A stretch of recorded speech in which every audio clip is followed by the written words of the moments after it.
Welcome to our video lecture on genetic modification. Our essential understanding for today is that biologists have developed techniques for artificial manipulation of DNA, cells, and organisms. Lots of biotech today. Our objectives: we're going to explain electrophoresis. We're going to describe DNA cleavage. This just means cutting by restriction enzymes. We're going to describe uses of DNA profiling or DNA fingerprinting. We're going to explain PCR, polymerase chain reaction. We're going to describe how the genetic code is universal and how we can put that to use in some gene transfer techniques and those applications. We're going to wrap up by defining genetic clones. Our big idea in this lecture is really just to be able to answer the question about GMOs, yes or no. Being informed will help you make that right answer for you. The first piece of technology that we're going to look at is gel electrophoresis. So this is just going to allow us to separate proteins or pieces of DNA according to size. We're going to basically make a block of gelatin, except instead of making it out of gelatin, we're going to make it out of this stuff called agar, which is super similar to gelatin.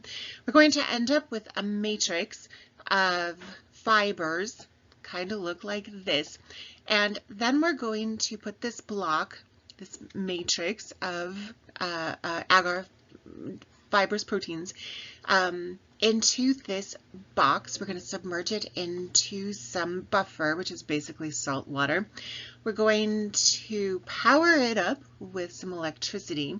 We're going to put our pieces of DNA into these wells. So there are these little divots in the Jello block, and we can insert our sample of DNA or protein into these little divots. We're going to turn on the power supply. What's going to happen is this: because DNA is a little bit negatively charged, it's going to be attracted to the positive anode. It'll be repelled by the negative cathode. So that DNA is going to move this direction through that gelatin. But because gelatin has this crazy matrix of all these fibers, some pieces of DNA, little pieces of DNA, can scoot through the holes super fast and travel quite quickly. Bigger pieces of DNA are going to struggle to get through the holes and travel through the matrix just because they're kind of big and clunky. So what will happen by the end of our running this gel, we'll have, we started here,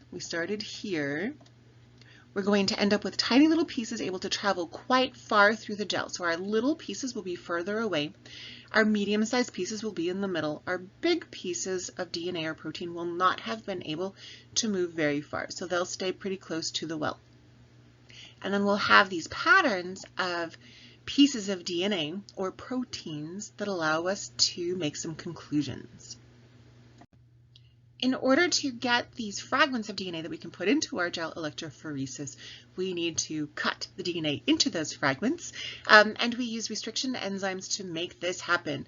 Restriction enzymes, sometimes called restriction endonucleases, are these enzymes that are going to cut DNA at specific sequences, and we call those specific spots restriction sites. These enzymes are restricted to cutting at these restriction sites. This is why we call them restriction enzymes or restriction endonucleases. A couple different examples shown on the graphic here. We have ALU1 and HEY3. These guys make cuts that we call blunt, where the DNA gets cut kind of straight through the double strands. These guys, BAMH1, HIND3, EcoR1, tend to be a little bit more helpful because they make these sticky ends, which is super cool. We'll talk about how we can use those a little bit later on. But basically what happens is EcoR1, for example, will cut at this sequence of DNA, but it cuts in this form. So we'll have, remember that these base pairs, the A's and the T's, the T's and the A's, are attracted to each other with hydrogen bonds.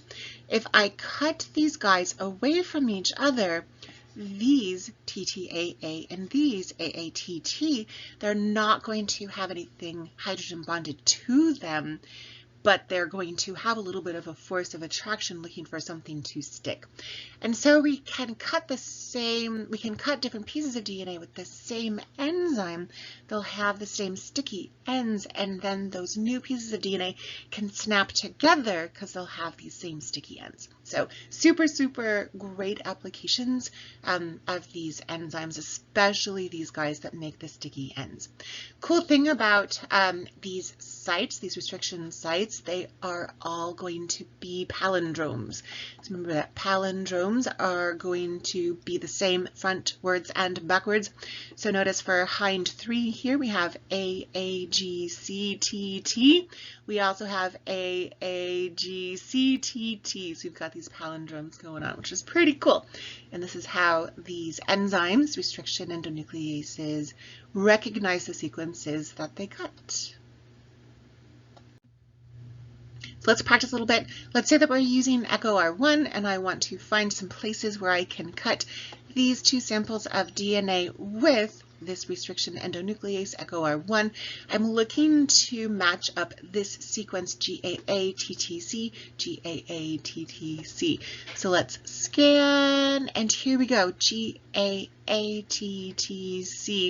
So my EcoR1 is going to cut between the G and the A, and then between the G and the A. So the DNA will be cut here, so I'll have a fragment, and then I'll have this other fragment, but let's keep looking, because what if there's another spot where we can cut? So I'm seeing over here, GAA-TTC. So we're going to cut one more time, once again between the G and the A and the G and the A.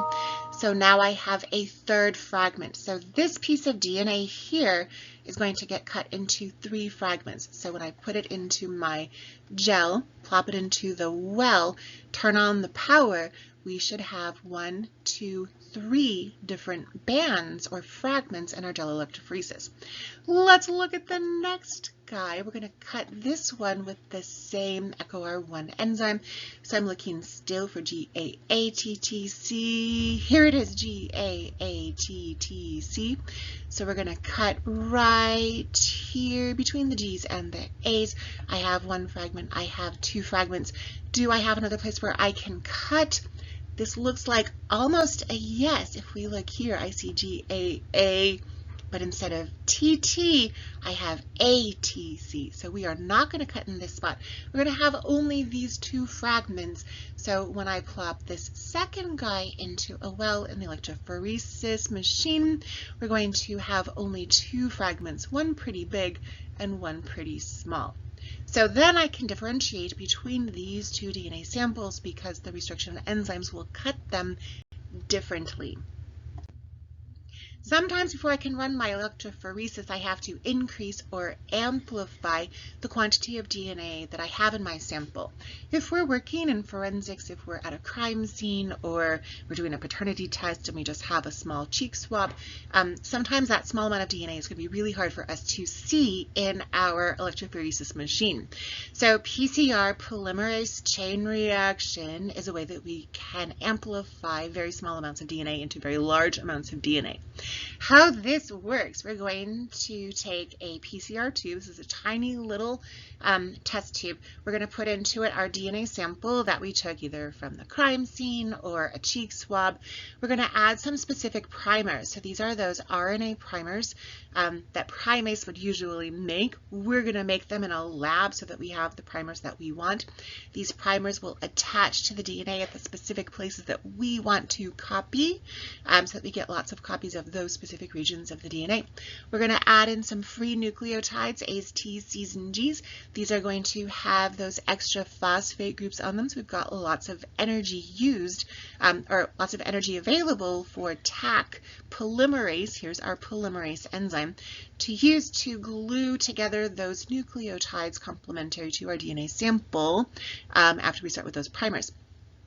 So Taq polymerase is super special.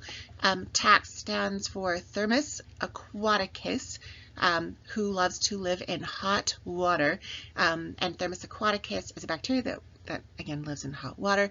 We borrow its polymerase because we are going to heat these samples up to some pretty warm temperatures. I'm going to add a buffer mix. This is just lots of salt water, some other cool stuff that helps everything work. And then we put it into this machine that we call a thermal cycler or a PCR machine. What the thermal cycler is going to do is literally cycle through some different temperatures. We're going to start with a super hot temperature. That's going to cause the DNA strands to separate. We're going to break all these hydrogen bonds that hold the A's and the T's and the C's and the G's together. We call that denaturing. Once we have opened up the DNA so that it's single-stranded, we're going to cool things off a little bit, which will allow our primers to stick to that DNA. So our primers are going to come in and stick. We're going to warm things up to the temperature that Thermus aquaticus polymerase likes the most, and it's going to start to add A's, T's, C's, and G's complementary to our original strands. And because we opened up the DNA, we can go 5' to 3', 5' to 3' on both strands, which is pretty fabulous. And then this entire cycle, this one cycle of PCR takes about 2 minutes.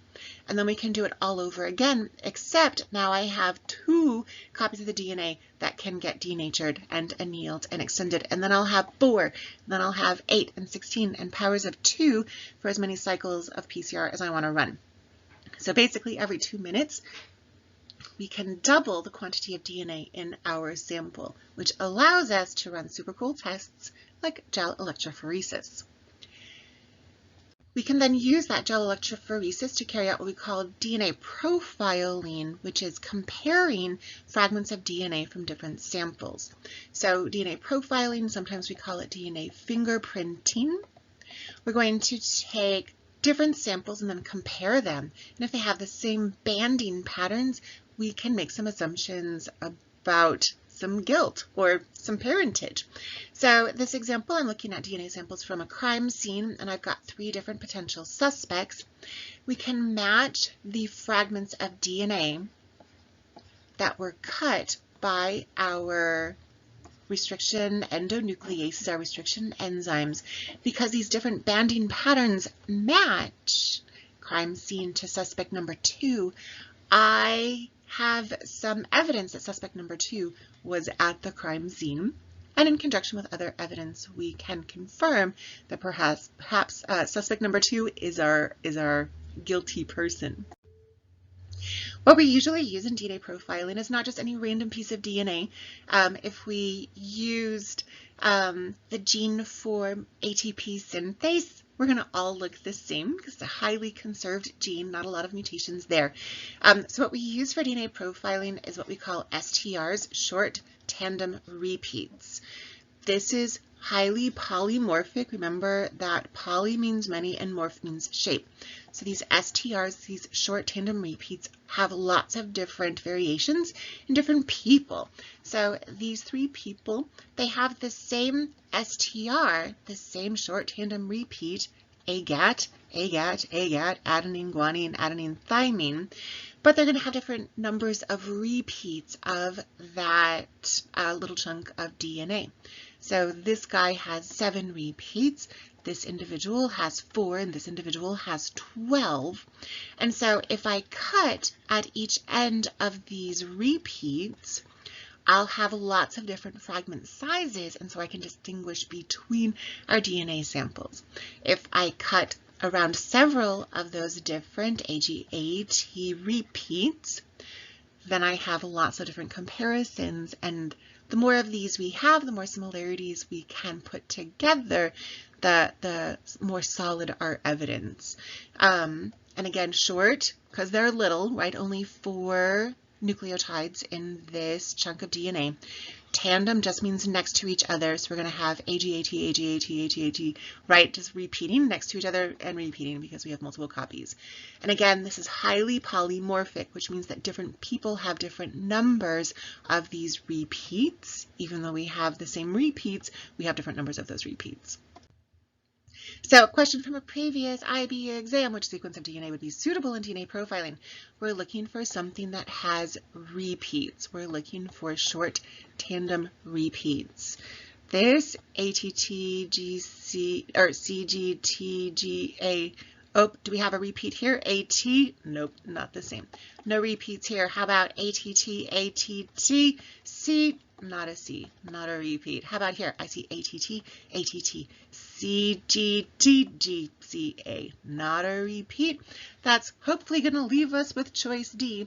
ATT, ATT, CGT, CGT, G, G. We're probably going to start all over again. ATT, CG, so on and so forth. So because this guy has this repeating pattern, we are going to choose this to analyze, do PCR on for our DNA profiling.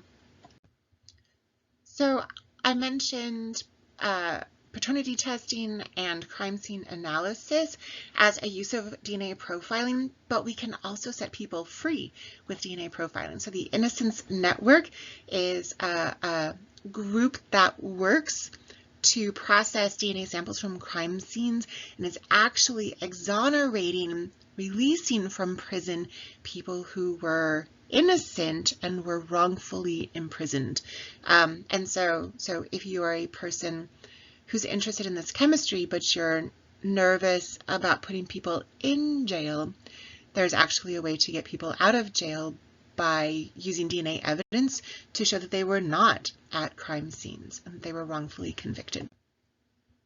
So genetic modification is carried out when we transfer genes between species. This works because the genetic code is universal. This codon chart that we use for us humans also works for sheep and goats and bacteria and all kinds of other stuff. So we can have the A's, T's, C's, and G's of our genes will be used the same way in transcription and translation. So my genetic code can be used by bacteria to make the same proteins that I would make, which is exactly what we do here. So I'm looking at gene transfer to bacteria. In this example, I'm going to use my EcoR1 enzyme, and I'm going to make a sticky end cut. Here's my enzyme, sticky end cut. And so now I have these fragments of DNA with TTAAAATT. They're open. They're looking to bond to something. They're like magnets that aren't stuck to something. We do this kind of cut with around the human insulin gene. So I can take the nucleus of a human cell, isolate the gene for insulin, do these sticky cuts around the insulin gene. Using EcoR1, I can take a bacteria plasmid, pull that plasmid out of the bacteria, cut it with the same enzyme, and so now it has the same sticky ends as does the insulin gene, which means that the TTAA here and the TTAA here can kind of snap together, hydrogen bond to each other, and now I have a recombinant plasmid. Remember that plasmids are these little circles of DNA that bacteria have. They can share with other bacteria through conjugation. We can take that plasmid, that recombinant plasmid, blast it into a bacteria cell. We now have a transgenic bacteria. Trans because we're across species, genic because we're talking about genes going across species, transgenic bacteria. This bacteria has the gene for making human insulin. We can then make this bacteria super, super happy. Bacteria can make babies just about every 20 minutes.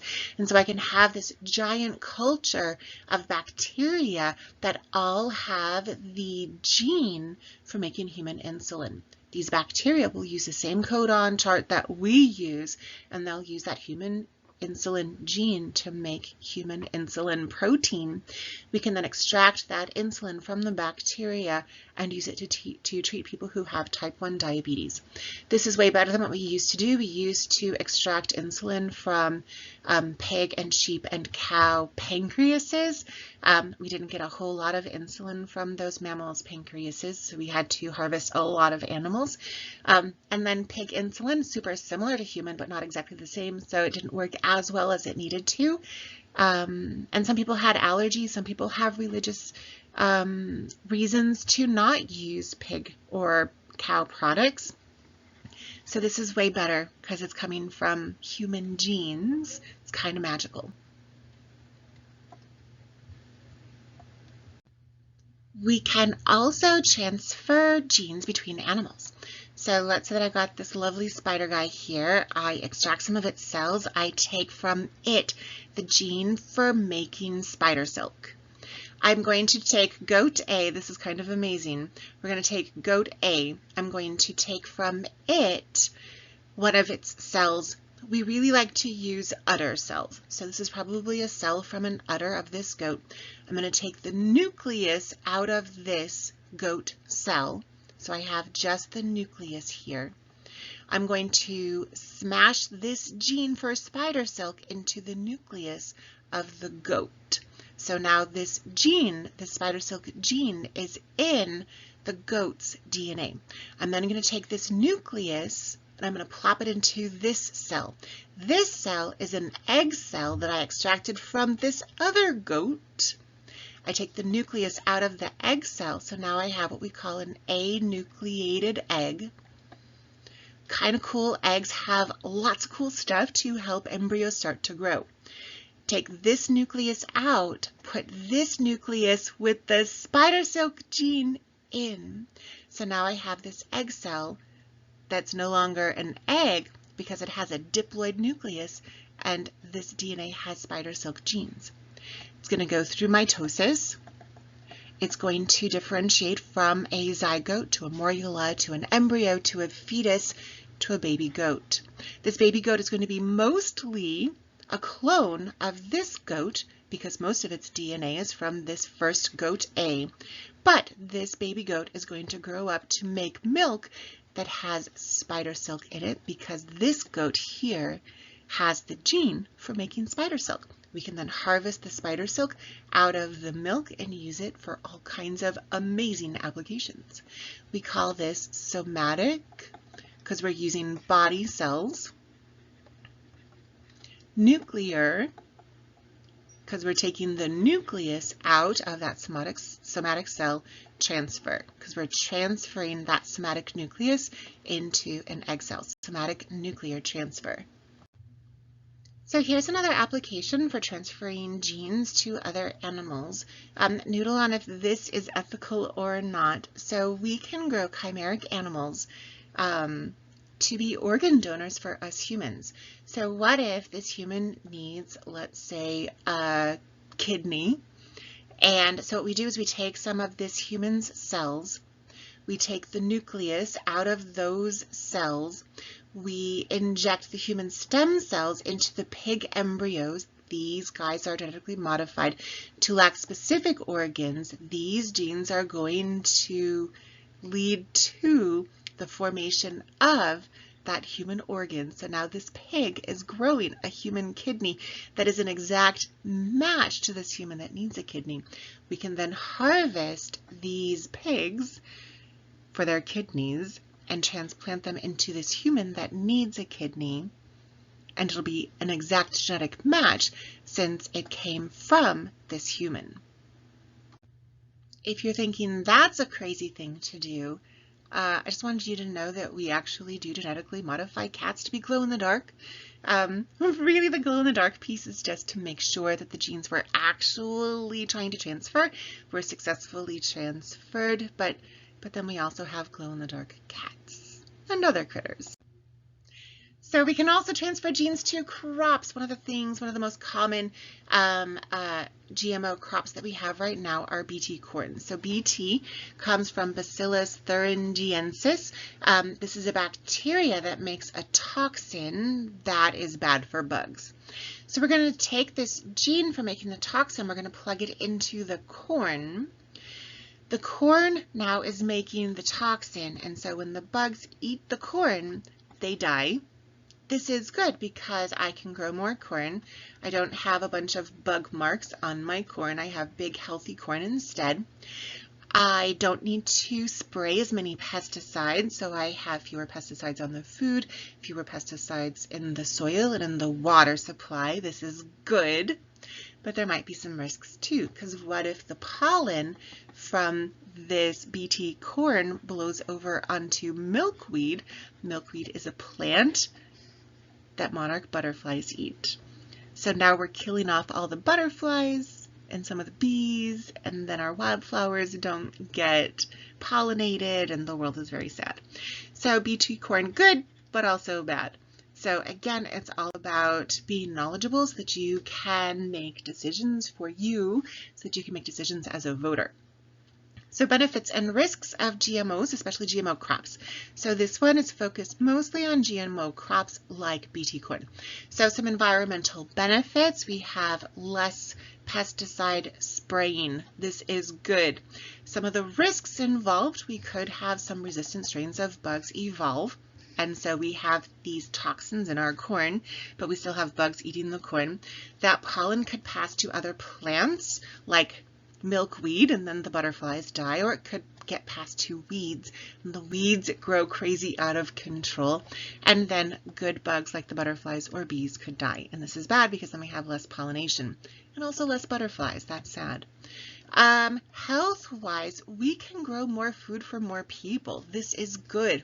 We can also add increased nutrition to the food. We have this cool stuff called golden rice that has some extra vitamins in it. This is good for people. One of the risks, though, is there may be things that people are allergic to, and we don't know that yet because they haven't been exposed to that yet. Economically, we can grow more food on less land, and so farmers have more food to sell. This means good for us, decreased crop prices, but that can also be bad for farmers. If food is really, really cheap, it can be hard for them to actually make a profit. And then there's this thing called Monsanto research. Watch a documentary. It's a pretty crazy story. All right, so we're going to wrap up here. Just a couple more slides. We're going to look at clones. So clones are groups of genetically identical organisms derived from a single original parent cell. We, humans, are not clones of our parents because we didn't come from a single parent cell. We came from a couple different ones, an egg and a sperm. So most of us humans are not clones. Clones can be produced in the lab. Here we have another example of somatic nuclear transfer. Somatic nuclear transfer led to the first clone, and her name was Dolly. So Dolly is this sheep. She was a cloned sheep. We took an udder cell from this sheep. We extracted the DNA, the nucleus, from this sheep's udder cell. We took an egg from this other sheep. We took the nucleus out of that egg cell. We took this nucleus and plopped it into the egg cell. And so now I have this zygote and then embryo that has DNA from this sheep, egg cell from this sheep. This cloned embryo then can grow into a sheep. If we implant the embryo into a surrogate sheep mom, that sheep can be born, and this was Dolly. This is how Dolly was made in the lab. We were super excited about this. It's a very exciting advance for science. Dolly died young, though, and we think a lot of it is because her chromosomes from this sheep were already old. Even when she was a baby, she already had old chromosomes. Another option for these cloned embryos, we can just harvest these stem cells and use them for treatments. Most people are saying, most scientists are saying that creating an embryo with these stem cells for treatment, this might be acceptable. So taking an egg cell, taking the nucleus out of the egg cell, replacing it with the nucleus from a somatic cell. This is a body cell. So we now have this zygote, morula, blastula, that is growing into this big chunk of embryonic stem cells. We can harvest those embryonic stem cells to treat lots of cool diseases. Well, the diseases aren't cool, but the treatment's pretty cool, right? Most scientists say this is acceptable. Most scientists are saying it would not be acceptable to take this, implant it into a uterus, and grow it into a whole entire human. This may be not so ethical. But you decide what you think is right. Okay, so speaking of, you decide what you think is right. So this idea of cloning that we're saying we shouldn't do with humans, should you do it with your dog? Would you clone your pet? $25,000 to clone your cat, 50 grand to clone your dog. Do it. How much do you love your pet? Do you love it that much? I don't know. Kind of crazy. There are also some natural clones in the world. So most aphids are born pregnant. They have lots of clones of themselves already in their bodies as soon as they hatch. So she can give birth to clones of herself that are already producing clones of herself. Kind of crazy. Luckily we have ladybugs that will eat those aphids. Potatoes will clone themselves. The eyes of potatoes are growing clones of that potato plant. This is a hydra. The hydra is budding off here. So this little hydra guy is going to at some point detach from its parent, and it will be a clone genetically identical to the parent hydra. And then of course identical twins, they start as kind of clones of each other, but over time gene expression is different in their bodies, and so their DNA looks a little bit different as they age, which is a really cool field of study if you are interested in genetics. All right, we did it. Our objectives accomplished. We explained electrophoresis. That's where we separate DNA by fragment size. We described DNA cleavage by restriction enzymes. Those restriction enzymes are restricted to cutting out those restriction sites, so special sequences on the DNA. We talked about DNA profiling, how we can use crime scene samples or paternity samples to match DNA fragments as evidence. We explained PCR, polymerase chain reaction. We can amplify samples of DNA so that we have lots and lots to use in testing. We described how the genetic code is universal. We all use that same codon chart mostly, which allows us to transfer genes between species. We can use that to make insulin. We can use that to get goats to make spider silk. We can also grow some clones of sheep like Dolly. Good work today, my friends.